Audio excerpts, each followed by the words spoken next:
Hello. There we go. Hello, welcome to Sunday support. Wow, I look sweaty. I am sweaty.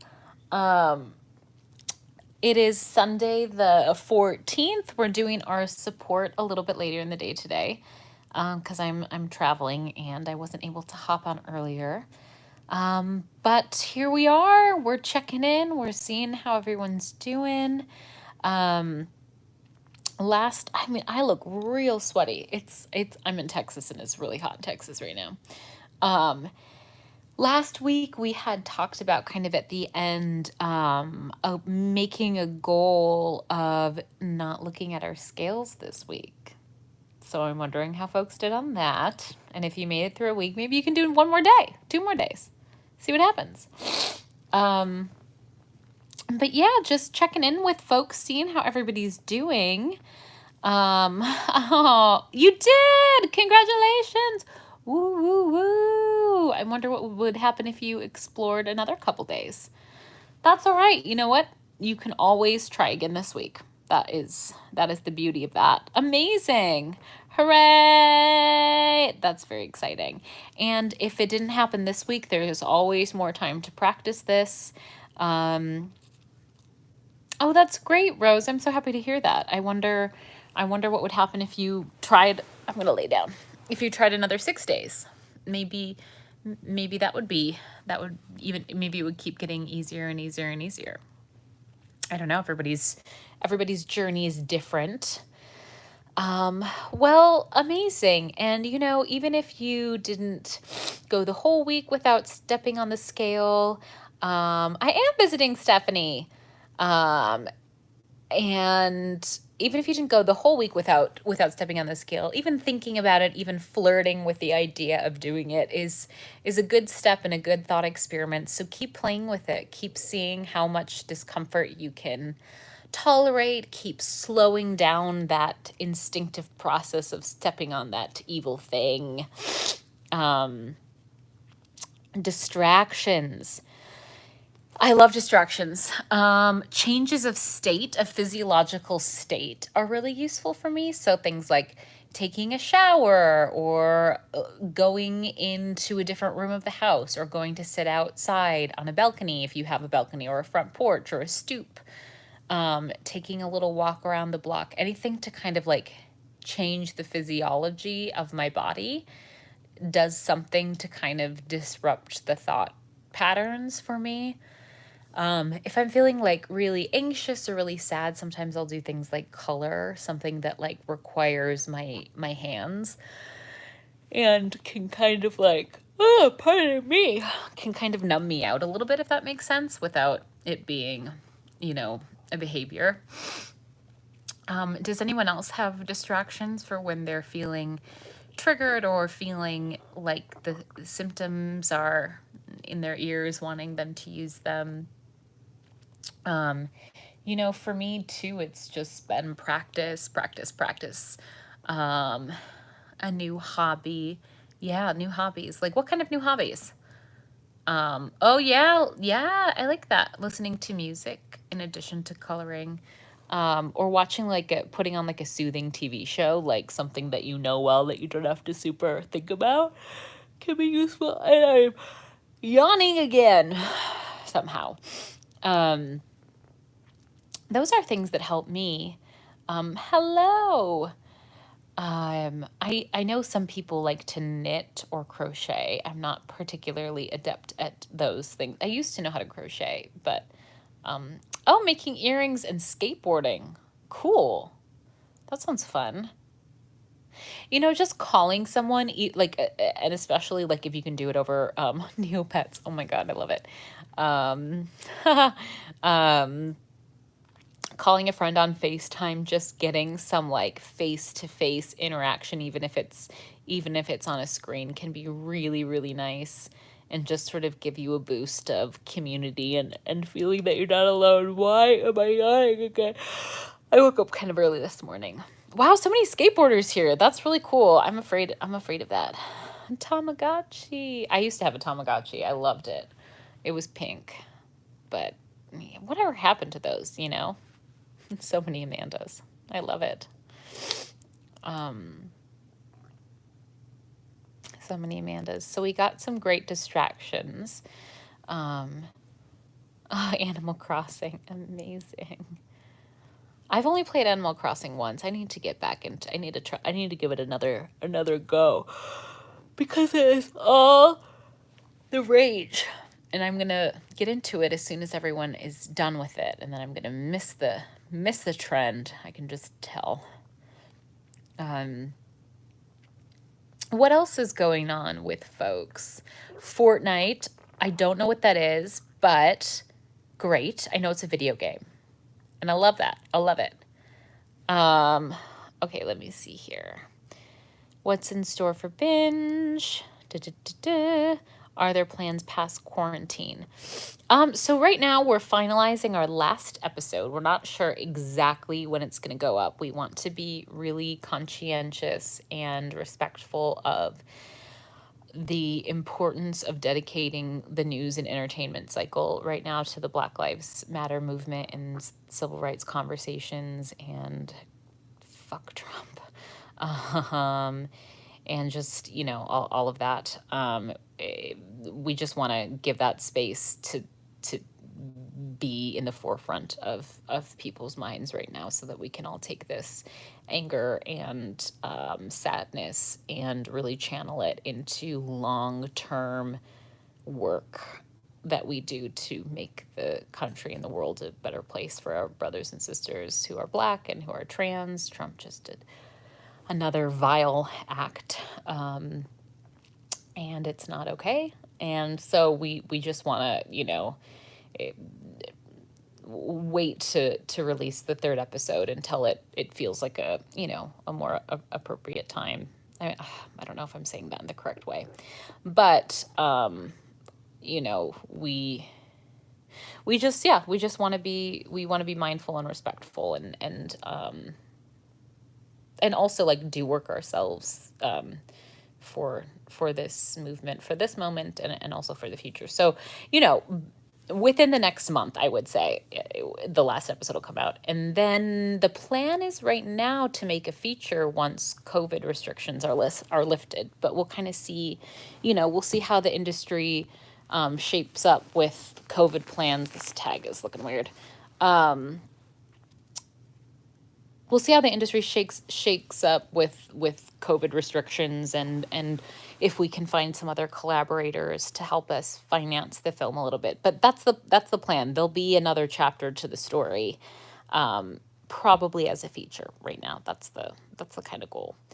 Let me see. Oh, Insatiable.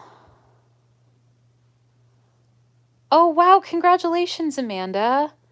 And happy Pride Month. That's really exciting.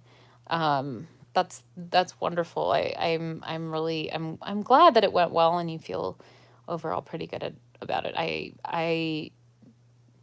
I would imagine that would be quite anxiety provoking, and I'm glad that it sounds like you had a really loving reception to coming out and voicing who you are, and that's really awesome. Yeah, hugs, virtual hugs. Hooray! Any tips on avoiding ED behavior when going to college in the fall? Yes. I would love to crowdsource this one as well. I think I always start with like make sure you have a really solid support team if you have the resources to do that. And I mean like a therapist, like, a lot of times at universities and colleges, they'll have like on-site therapy that is like oftentimes free for students. So I would recommend calling the university ahead and like setting something up for that very first week and making sure you're checking in with a therapist that first week. Making sure that if you already have a dietitian, that you have some check-in points, like, maybe once a month or something like that, after you start freshman year. I don't know if you're using medication, but making sure to like keep all of that up and do check-ins with the psychiatrist if that's part of your plan and part of your team. And just really be diligent about all of that foundational work. For me, whenever I'm going through a period of transition, a period of stress, it always comes back down to that foundational work and that foundational support.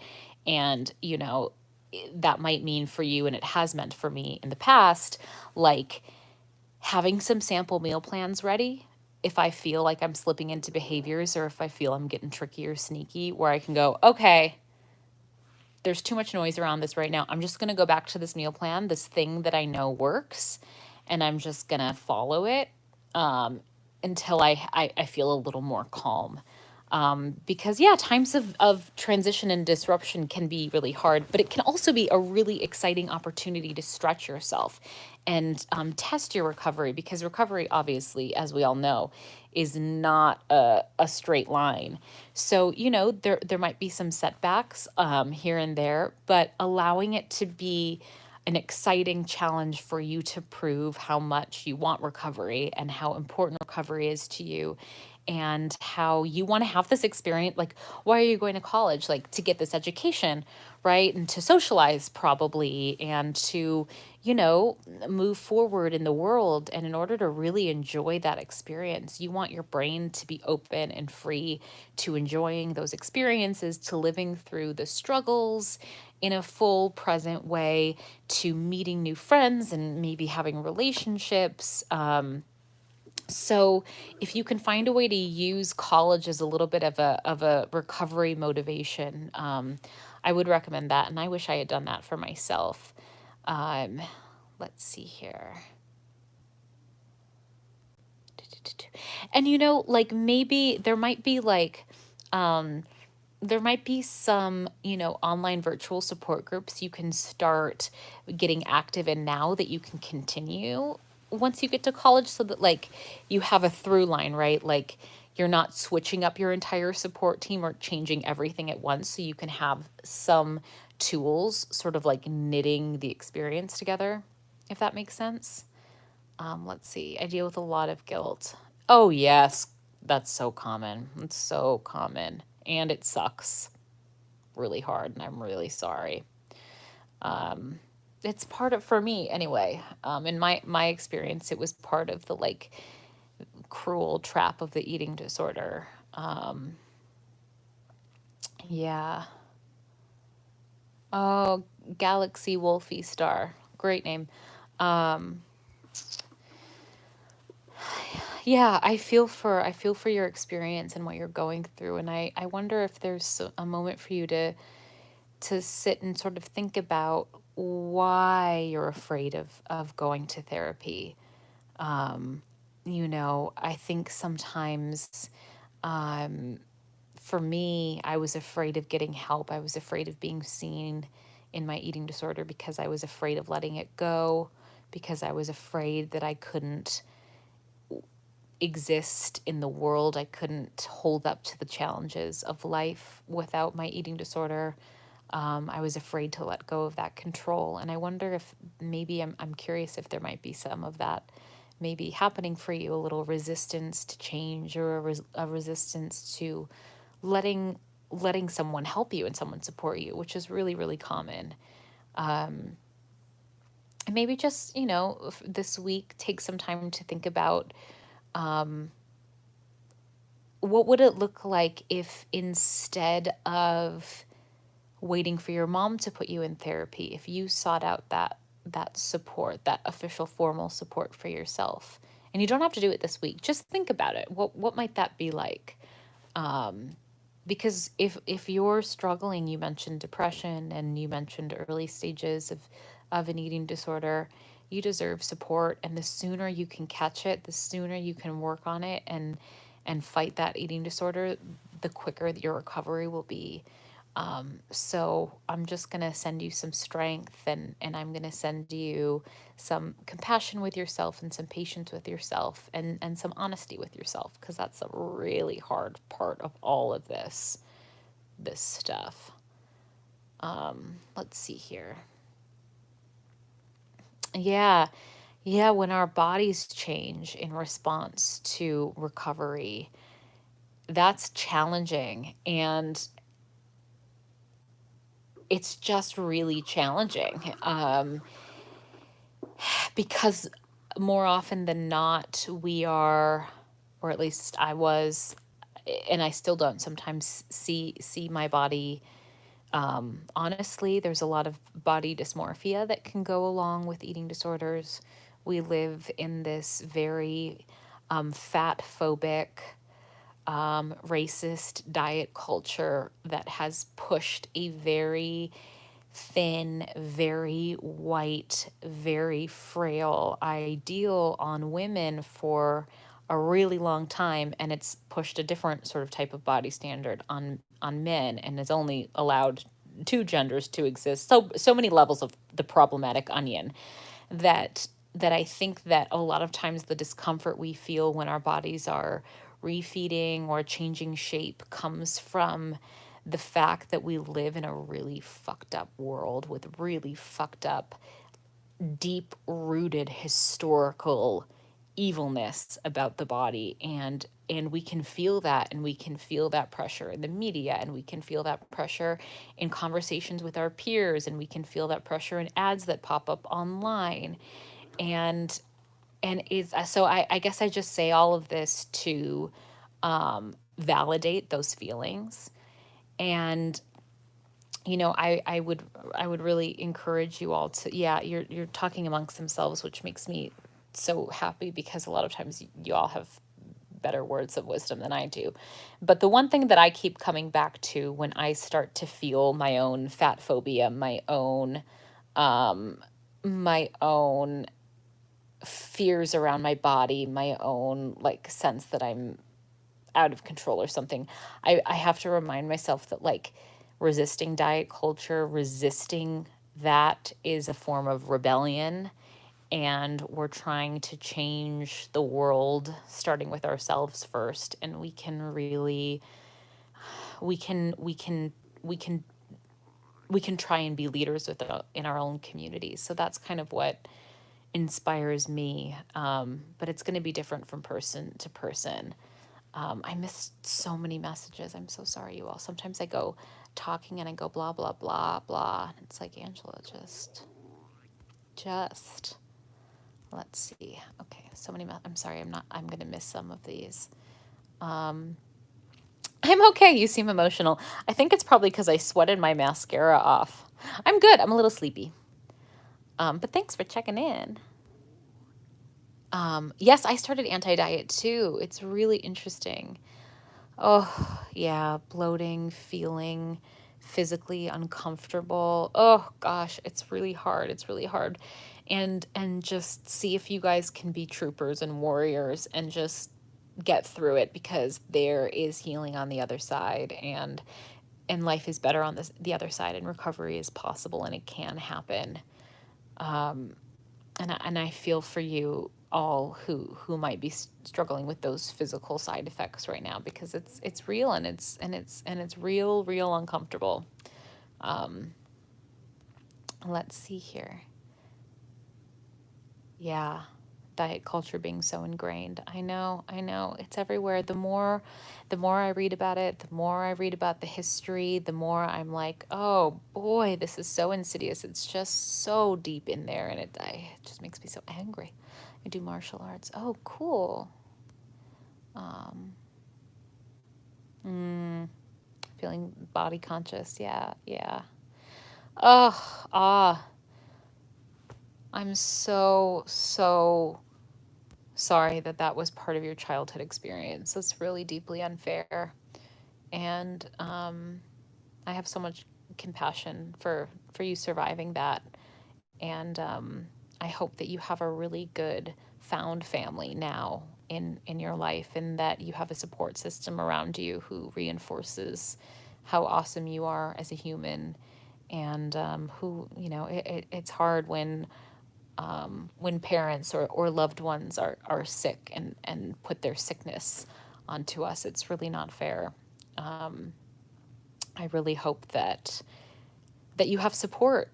Um, yeah, yeah. Yeah. Yeah. Ugh. It's hard. We can't choose our family all the time, right? And so, yeah, I hope that you have people around you who can lift you up and support you. And yeah. Yeah. Um, oh, yeah. Yeah. Valeria. I've, is it Valeria? I know I've pronounced your name before and then been like, damn it, I don't know if I'm pronouncing it right. It's beautiful. Um, yeah, lots of influences. And a lot of the influences don't really intend to harm us, but the intention sort of doesn't really matter at the end of the day when the harm is done. Um, you know, I love that so many of you do martial arts. That's cool. That's super cool. Valeria, okay. Yes, I got it. I don't know much about karate or belts, but it sounds really cool and empowering. Um, oh, OTP has that been a good has that been a good support system for you? Is that helpful for you to do photo check-ins? Um, that's a really cool idea. I think like if you have a support person like that who's able to hold that experience for you, that's so cool. And um, I hope that's a support system for you. That sounds like it could be a really cool um, way to check in. I remember in college, my best friend who always, had a really sort of deeply ingrained ease with intuitive eating. I used to, when I was really struggling, just basically go into the cafeteria with her and put whatever she put on her plate on my plate, just as like a baseline, because I like couldn't figure out how to do it. And it was a helpful band. Like it helped me kind of get through a little bit. Oh, I'm sorry. Satisfied Potato, which is a great name, by the way. Um, any advice? Double down on double down on all of the recovery based behaviors that you have, whether that's what I would do from my own perspective. Again, I always want to say, not a therapist, not a dietitian, just a gal in recovery here. But when there's conflict around us, when there's chaos around us, it totally makes sense that you're having the impulse to use eating disorder behaviors. Absolutely, you're trying to, probably, I would imagine this is what I would be trying to do. I would be trying to protect myself, to quiet the world, to hide, to control, to be safe. Those are the things that I've felt in those moments. And oh, Christina. Mwah! Um and I think just really doubling down on the things that keep you on track in your recovery, whether it's that meal plan, whether it's seeing if you can up your therapy to twice a week, whether it's finding one extra online virtual support group a week, whether it's upping your journaling routine, doing things for you that reinforce why you want to be on this path to recovery. You know, I don't know if that was eloquent or not. I don't know what that was, but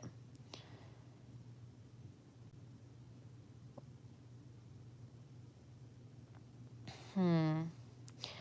Okay, so we're having some conversations. Christine, I'm just so happy to see you or see your name up here. Um, let's see. Okay, I have to catch up with a bunch of comments here.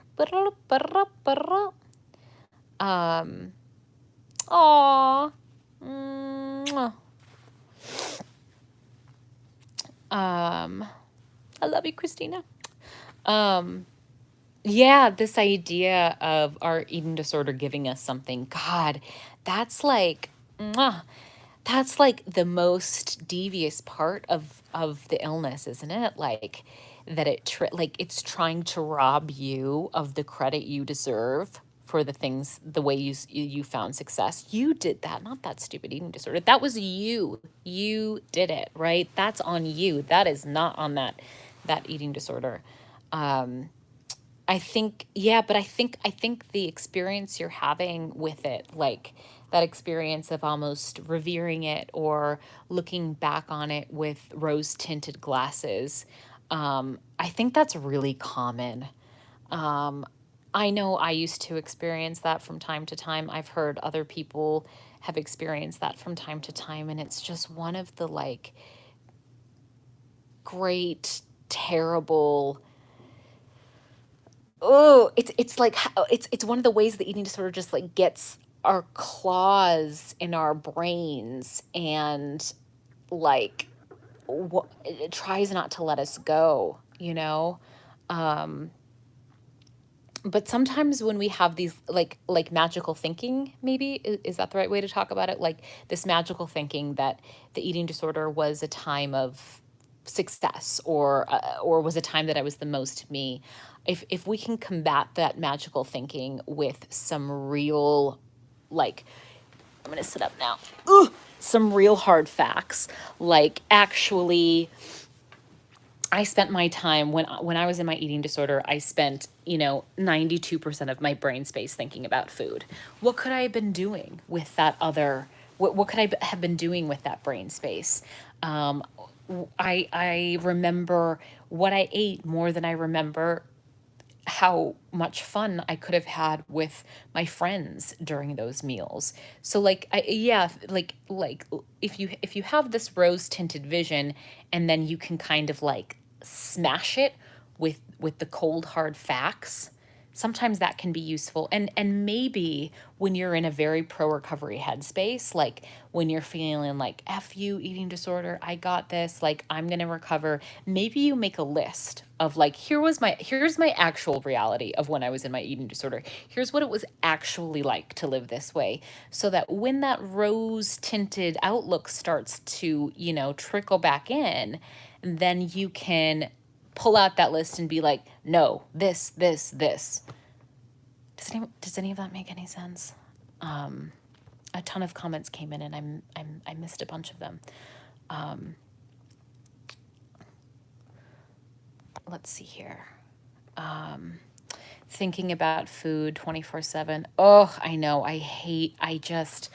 Oh, it's exhausting. It's exhausting. I'm like, God, this is like the most boring thing I could be spending my brain power on, and I'm just doing it. And I remember being locked in those loops of thinking, and I couldn't get out, and it was like I was stuck on this hamster wheel inside my brain, and I don't miss that.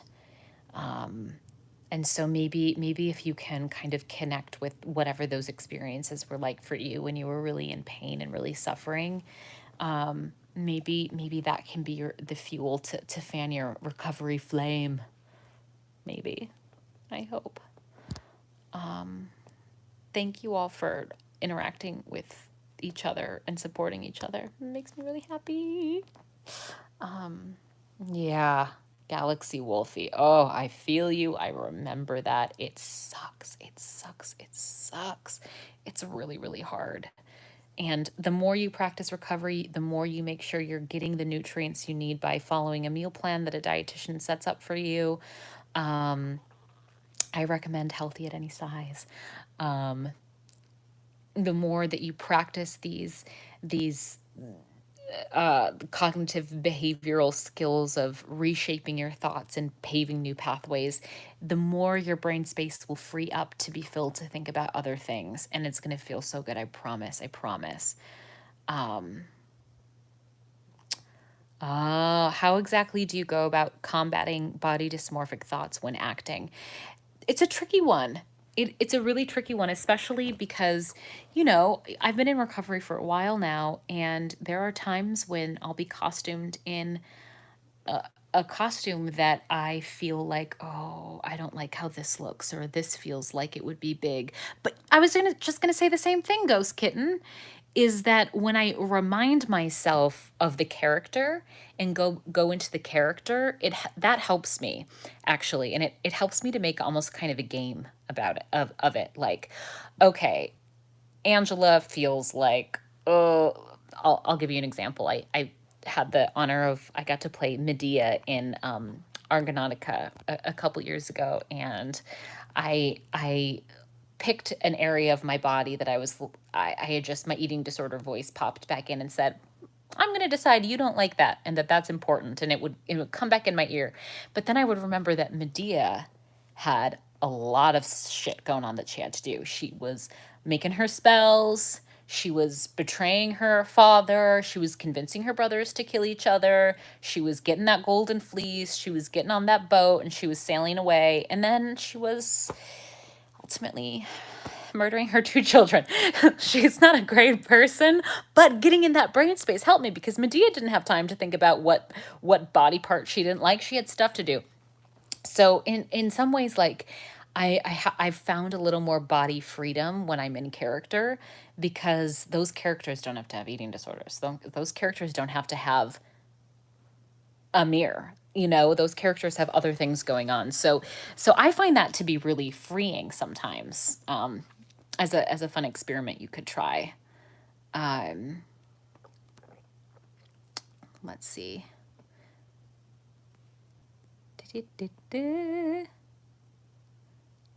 So many actors. Yes. Just love humanity in stories. Oh, Finley, congratulations. That's huge. That is so huge. And it is so normal to also be like, but I don't know if I want to recover. That's so normal. And if you're anything like me, that thought is going to keep popping up every step of the way on that journey. But what you did today by opening up about it, by telling your mom, demonstrates so much strength and preservation and just badassery, that I have a feeling you're gonna be able to fight through those thoughts of not wanting to recover, and you're gonna see the other side of this. Um, oh, yay! Yeah, I've never actually really thought about that before with acting. I've just sort of like done it. I've never articulated it out loud, but it's fun to talk about to think about. Um, Marianne and Amanda, I like that idea. If you wanted to, I welcome you to, if you wanted to, what's the spearhead that, and we could post it like in the comment section of this video. That would be good. We keep thinking about, we want to make some sort of, Yuri brings up this thing called Discord, which I don't really know what it is, but apparently I think video game people do it, and you can have sort of like a forum. So we might be developing something like that because we have so many awesome folks who tune in every week and give wonderful advice to each other that I want you all to like stay connected and be able to, interact. So potentially coming soon if we can figure out the technology. Um, oh, fan accounts do too. Oh, cool. I'm just an old grandma. I don't know about all of that stuff. The internet. Oh, Kelsey, I'm sorry you're having those feelings. I hate that. I hate that feeling of feeling like, I remember there have been many times in my life where I feel like people I loved thought I was a lost cause. I don't think they ever actually thought that though, but I was definitely like doing some transference and assuming they thought that. I think maybe it was because I thought that a little bit for a while, and that's a really hard, lonely place to be when you feel like you're a lost cause. You're not. You're not. If I wasn't, you aren't. Let me tell you that. Yeah. It's hard though. It is hard. Oh, I see. Discord. Well, Valeria, you and I both, I don't understand what Discord is, but I'm going to let Yuri figure that out. But hopefully we can have something like that. I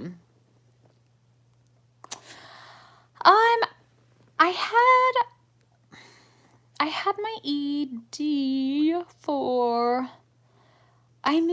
probably around a year before I first like saw a therapist, but I did it in like such a roundabout. And Miss Christina, who I'm not sure if she's still watching or not, she was so pivotal in me like going to real treatment for the first time, she reached out to me and expressed concern and pointed me in the right direction in a really gentle, loving way. So, mwah to her.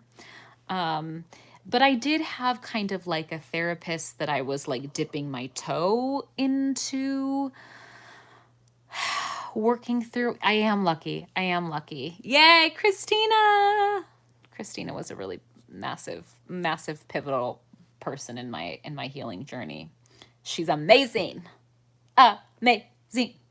Amazing. Bye, Anya. Stay safe. Um, let's see here. Let's see. And realize I was like,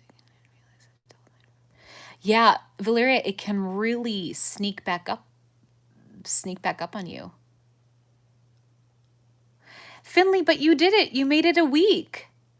That's huge. That's huge. And you know, you had an emotional reaction to seeing it.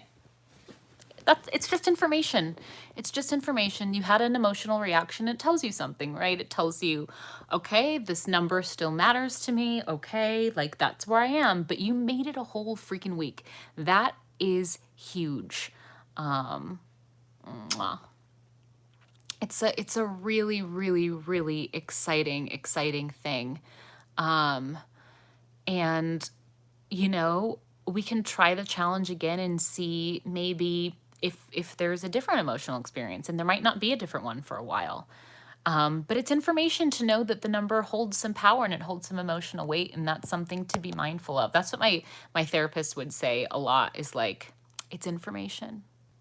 It's just information. Take that information. Okay, now you know, you don't have to judge yourself. It doesn't mean you're a lost cause. It doesn't mean there's anything wrong, that you're not on the right track.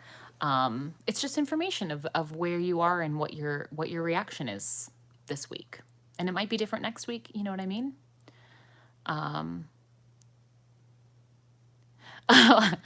Hey, Valeria, you know, I fear the number still. If I'm being honest, I fear it. I fear it still. And depending on what's going on in my life, I fear it more and I fear it less. If I'm like doing good at work, if I'm feeling like a powerhouse, that number doesn't hold a lot of power. If things aren't going my way, if I'm sad about something, if I've had a fight with a friend or a partner, if I get rejected as an actor and I stand on that scale, that number has a lot more meaning. So what I've learned over the years, that it's not the number that has the meaning, I'm using it as like a reflection of how I'm feeling about myself. If I'm down, it's going to make me feel down. But if I'm feeling powerful in my recovery, if I'm feeling like, you know, valued and worthwhile outside of my shape, that number loses a lot of its power. It took me a long time to get into that headspace, so a lot of time of practicing recovery. Linda, yeah, that's okay. I think it's cool that you're noticing the impulse that you want to eat intuitively. That's really exciting. I ate the same thing every day for a long time too. You know, following that meal plan, it just felt safe. I was like, you know what, right now, this is all I can do. This is all I have energy for. And the more I did it, the more I also got curious about intuitive eating. The more I thought, I'm kind of bored of this thing every day. What would happen if? And, you know, for me, like flirting with what if I do my most of my day the same, and then at, you know, breakfast on Monday and Tuesday this week, I'm going to try intuitive breakfast and just see what happens. And if I don't like it, if it stresses me out, boop, I can go back to my meal plan. But instead of saying like, oh, I have to click over to intuitive eating and that's the end, like play with it, do an intuitive snack or an intuitive dinner, once a week, and then maybe twice a week. You know, there can be sort of a gradual move into it. You have to kind of experiment with it. And I wonder if there's a way to frame it for it to be like kind of fun. Like, okay, what kind of foods, how could I maybe dare I have a little fun with food again? Dare I? It's an exciting opportunity and also a little scary. Okay, I lost sight of these. Okay, here we go. Yes, they do love to creep in. Oh, they love to creep in. I do. I like very woo-woo words, like loosey-goosey words. Yeah. Curious experiment. Oh, Valerie, I remember being in that place. I remember being in that place and that part of, that part of that cycle that you're trying to kind of control your intake and then you're trying to make up for something and it's an exhausting cycle to be in, and I have a lot of compassion. I have a lot of compassion for that. I know everyone's experiences in recovery are different.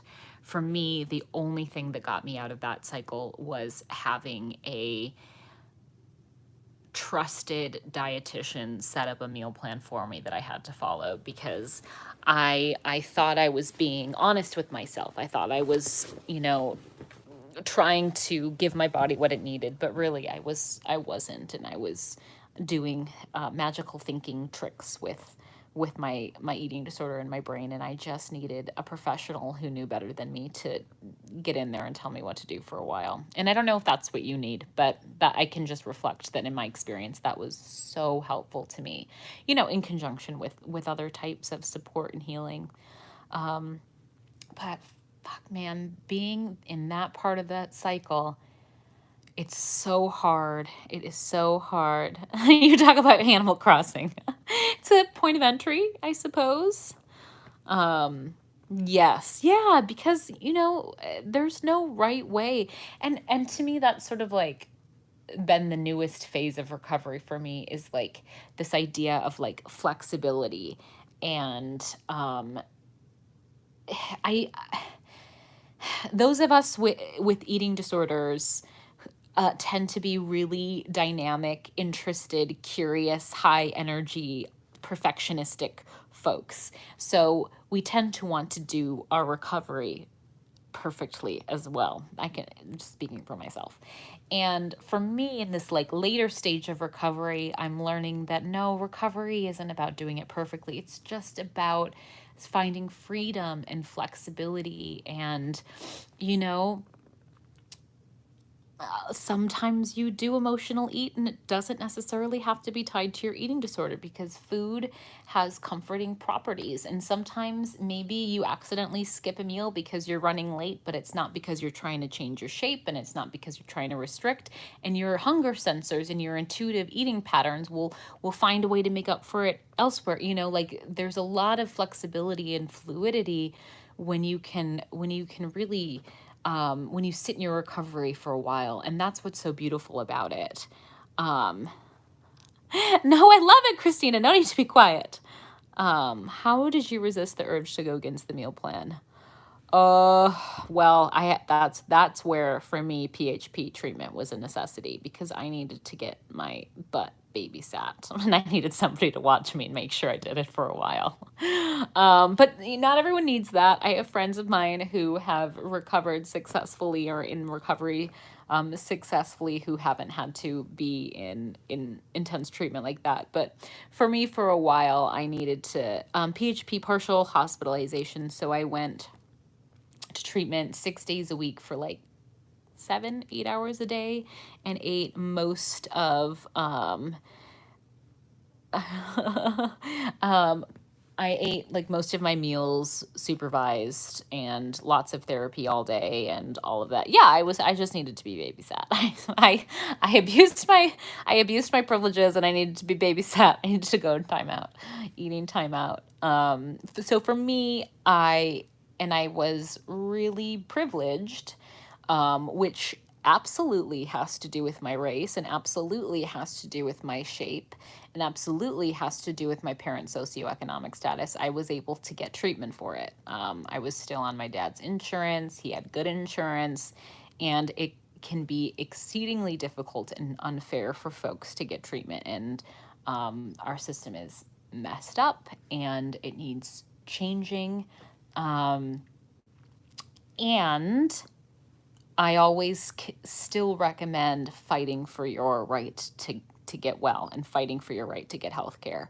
And if you don't have the energy to do it yourself, to figure out the insurance system, um, perhaps you have a friend or a loved one who might be willing to help you, because it can be really daunting. And, just saying yes to recovery is a hard enough task on its own, that that if you can have a partner to help advocate for you, that would be really great. Oh, Kelsey, yeah, I'm sorry. Yeah, there's problematic things in healthcare, absolutely. Yeah, yeah.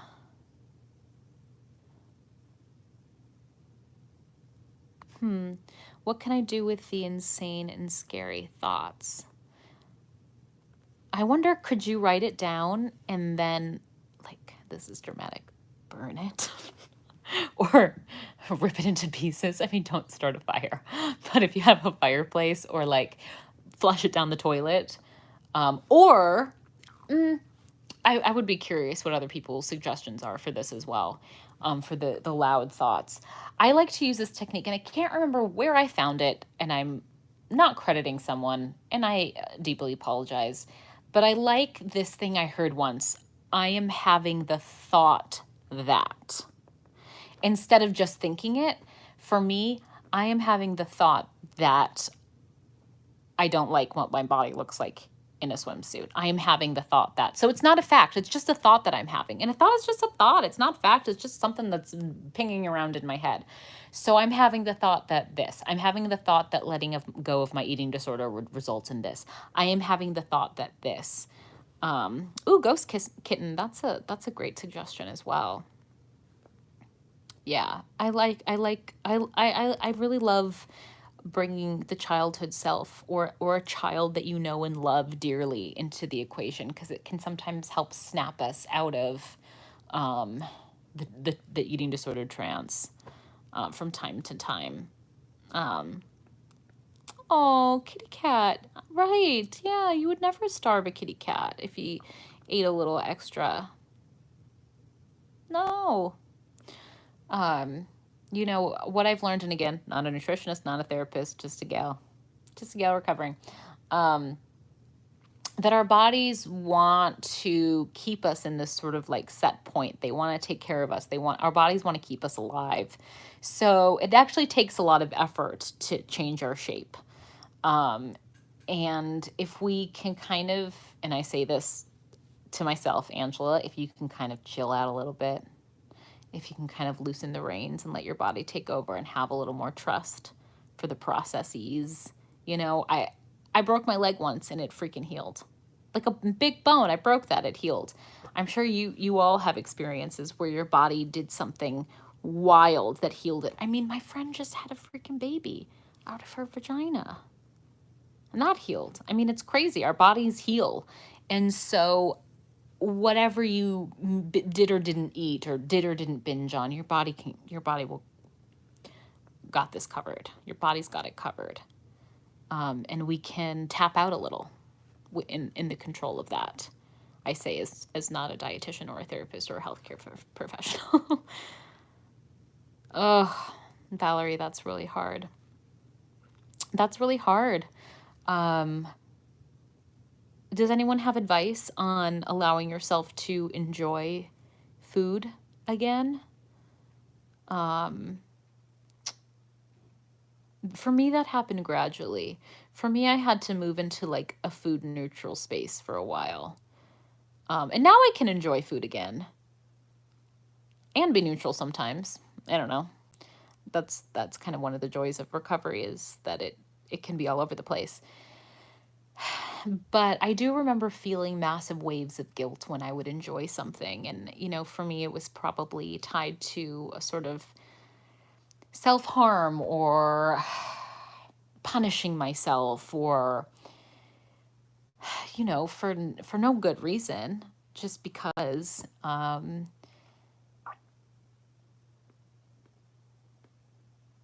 Oh, that's great advice, Ghost Kitten. Great name also. Advice from from you all on enjoying foods again. Um, maybe baby steps, maybe like, maybe you don't have to enjoy a day, but like maybe pick one little thing that you might enjoy, like like adding, I don't know if this is going to be triggering. I don't know if this is the right thing to say, but this is something that I had to start doing that was scary for me, was adding butter to things because I was terrified to add butter in my early recovery. And I didn't want to do it, and I resisted it and I resisted it. But like, if I could just take a second with it and notice what it did to my taste buds when I like ate that butter, when that butter was on that toast, it was like, oh, this is delicious. Um, oh, that's a really good idea too. So like, you know, adding a little bit of fear food. Um, so you don't have to overwhelm your system with it, and easing in, dipping that toe in, and just sort of seeing, how does it feel to have this thing, and realize that it's just a food, right? It's not going to hurt you. um it's And you don't have to eat the same thing tomorrow. If it was too much, if it's too much emotionally for you in that moment, then you can take a day off from trying a fear food. But when I was in treatment, we used to have, what was it, like a challenge snack. Once a week, we all had to make a challenge snack together, and it would be like pizza or homemade ice cream or like a cupcake or I don't know, something, pasta, something that felt challenging to a significant portion of us. And right, everyone's are different. And we all had to cook it together and eat it together, and it was stressful. But it was also kind of fun because like we could kind of commiserate on how anxiety provoking it was, and eventually got more and more comfortable doing that, with testing the waters, with being a little more rebellious. I always like to spin things like I'm a rebel, like I'm really like on the front lines fighting the good fight. Um, like I eat this butter as an act of rebellion. F you, diet culture, I'm going to enjoy it. Trying to like put that motto on it for me always really helped. I guess I like to be dramatic. Um, yeah, yeah. And if you don't like it, Valerie, you blame it on me, and you come back next week and you say, "F you, Angela, that butter sucked," and I'll give you something else to try. um, but what you're experiencing is totally, based on what I've experienced, normal and part of the process, and obnoxious and frustrating and hard and painful and survivable. That's what we have to remember, is that it's all survivable. And we need all of you out there fighting this racist, sexist, uh fat phobic, transphobic, homophobic, patriarchal diet culture that exists, because it is not right. And I don't want anyone else to have to grow up with such horrible messaging all around them. So let's be this week is 5% more butter. Okay, I'm game. I love butter now. I'll go eat 5% more butter right now. I'm into it. I like it. All right, I should wrap up here because I have to go. I'm reading White Fragility right now. I just started. I'm just on chapter 1. And I'm also reading Fearing the Black Body, looking at how diet culture stems from racism. And it is horrifying, but important. So, yeah, highly recommend. Okay, so thank you all for joining us today. We're doing 5% more butter this week. The second book is called Fearing the Black Body. I got them both because I have a hard time reading. I got them both on audiobook on Audible. And let's go. I'll have 5% more butter. And next week, I think we'll be back at our regular time at 10 a.m. Pacific time, 12 p.m. Central time, 1 p.m. Eastern time. And I've got to get better about figuring out the non-American time zones because I don't know them. Oh, go to bed. Go to bed, Valeria. I love you all. And Christina, it was so great to chat with you on here. Ireland. Amazing. Okay. Love you all. Keep fighting those good fights, and you can do it in 5% more butter.